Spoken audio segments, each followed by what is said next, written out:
Kumekuwa na sintofahamu mpaka sasa hivi kwenye dabi ya Yanga na Simba, na hii imeletwa baada ya jana klabu ya Simba kutaka kufanya mazoezi usiku katika uwanja wa Benjamin Mkapa, na kutokea pale sintofahamu pale getini, ambapo ilisemekana wamezuiliwa kufanya mazoezi usiku, na baada ya hapo klabu ya Simba wameamua kukhairisha mechi, na mpaka kuona wale ambao wamesababisha wao kuzuiliwa kwenye mazoezi wamechukuliwa hatua za kisheria.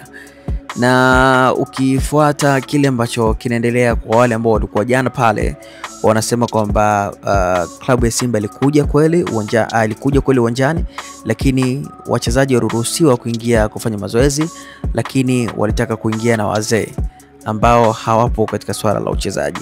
Wao walichukulia kama kamati ya kwao ya Simba, lakini wao wakamaanisha kwamba wazee watakuwa na kazi nyingine katika uwanja. Unajua mpira wetu wa Kiafrika kidogo una mambo mengi. Sasa hiyo kufuatia jana, Simba ni kama wamekhairisha mechi kuisusia hii dabi, lakini pia watu ambao wanasimamia mpira Tanzania pia wameidhinisha kwamba mechi itapangwa siku nyingine. Kwa upande wa Yanga wameshindwa kabisa kukubaliana na hilo na kuambia mashabiki kwamba mechi ipo kama kawaida, watafika uwanjani kama kawaida na mambo yataendelea kama kawaida, na watapeleka timu saa 11 kama kawaida. Kwa hiyo kama kuna watu ambao wamekhairisha mechi kwa sababu zao zenyewe ambazo wanaona ni za msingi, basi ni wao, lakini Yanga wanasema kwamba dabi iko pale pale, na mashabiki wa pande zote mbili kama unavyoona hapo Lupaso Benjamin Mkapa, kuna mashabiki wa Yanga, mashabiki wa Simba wakiwa wanaingia kabisa mapema kwa ajili ya maandalizi ya mechi ya leo. Kwa hiyo wakitegemea kwamba mechi ipo kama kawaida, na klabu ya Yanga wanasema kwamba dabi ipo, dabi haina vipengele, na wao watafikisha timu yao saa 11 kama kawaida, na watajiandaa kwa ajili ya mchezo wao wa saa 1 kamili. Kwa hiyo kama Simba hawatoleta timu uwanjani, basi itakuwa ni wao Simba, lakini klabu ya Yanga wamejiandaa kwa ajili ya kwenda uwanjani.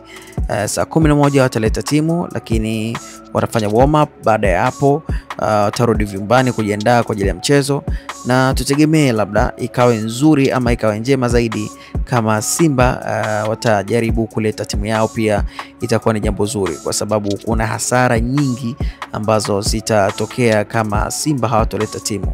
Unajua hizi dabi zinakuwa na maandalizi mengi sana, sio kwa wachezaji tu, hata kwa mashabiki ambao wanatokea mkoani pande tofauti. Kwa hiyo unaposema kwamba unaivunja dabi kirahisi tu siku moja kabla ya mechi, unakuwa kuna vitu vingi umevunja, kuna vitu vingi umeviharibu. Kwa hiyo kwa klabu ya Simba nadhani kuna jambo la kulitazama, kuvunja siku kama ya leo, siku kubwa, siku ilikuwa na maandalizi makubwa ndani ya mwezi mzima, si jambo la kulichukulia poa.